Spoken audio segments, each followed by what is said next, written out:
Hi, everybody. Let's talk about the 18th, 19th, and 21st Amendments. First, the 18th Amendment. To understand the time, you had to understand the roles of men and women.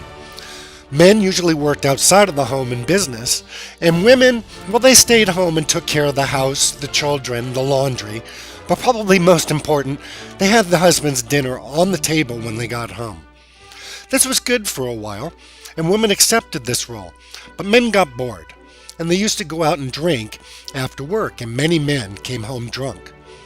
Well, this spawned a more religious view of the United States, and that alcohol was somehow evil. This began the temperance movement, and during the temperance movement, alcohol was prohibited. This was the first time a amendment actually addressed taking away a right that already existed. Women were so powerful in this that it led to 1920's great amendment to the Constitution, the 19th Amendment. The 19th Amendment just continued on after the 18th Amendment. The 18th Amendment had proved so successful that women began to form leagues. In fact, many of the leagues were called Leagues of Women Voters, which still are around today. They wanted their right to vote. Some 40 years after African slaves got the right to vote, women felt that it was their turn too. They created conventions and all over the United States, they fought for the right to vote. Not all men were for this, as you can see from this picture, but eventually, in 1920, 36 states ratified it to the Constitution, and women got the right to vote.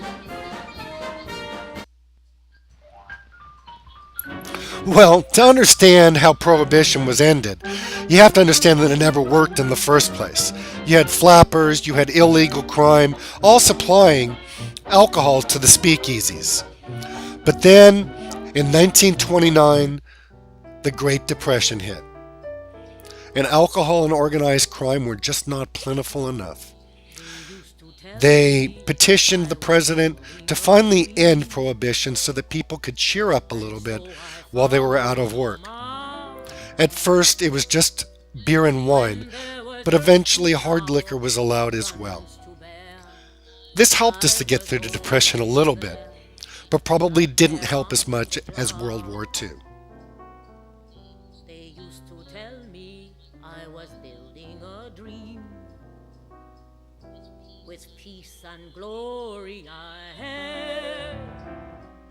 Why should I be standing in line